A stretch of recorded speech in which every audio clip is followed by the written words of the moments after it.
All right, welcome back. So this morning we are continuing our segment focused on monitoring men's health. Now, once a month, Rennie and I have these conversations that are important and issues that men should be talking about.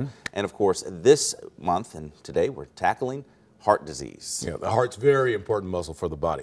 Heart disease, by the way, is the #1 killer in America. In recent weeks, there's been a lot of talk about heart health following NFL football player Damar Hamlin going into cardiac arrest and then collapsing on the football field. Next month is also Heart Health Month. So this morning, we're looking at what you could do to get your heart in shape. We talk with BJC cardiologist Dr. Gus Theodos.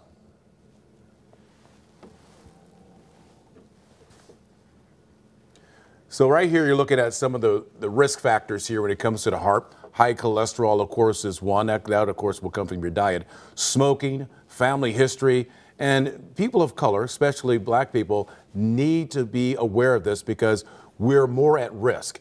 Obesity and unhealthy diet, also some issues. Now, of course, I often describe the heart as like a house, right? And so you have the building, the frame of the house, right? And then there's different rooms. Those are the different heart chambers. And then you have doors. Those are the different valves of the heart. And then you've got plumbing. Those are the coronary arteries, which supply blood flow. And then you have electrical.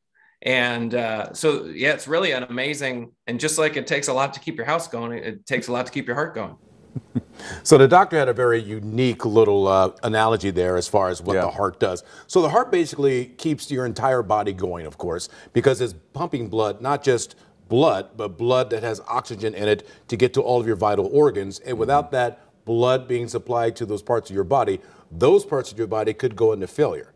And so it's really important that you keep the heart health up to make sure your entire body keeps a flow going. Yeah, so what about like signs? I mean, is there a sign that, if you have like even just something like indigestion, that could be a red flag? Well, it can be. Shortness of breath is another one. Just not feeling right sometimes can be an issue too. And what the doctor says is when you go to see the doctor, be upfront and honest about what's going on in your life, and they're not going to sugarcoat it either.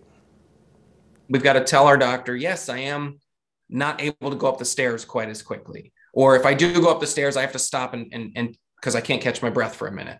You know, those are signs that can be your heart. We think, oh, maybe it's just I'm out of shape. We think that it's, that I haven't been doing what I should be doing. I ate too much dessert last week and, had an extra glass of bourbon or whatever it is. So, but really those can be the early warning signs. Now, Rennie, I know that you had an experience with your heart. Talk a little bit about how you found out that there was an issue. Okay, so I experienced blood clots in my lungs all the way back in 2013. And basically, I had shortness of breath.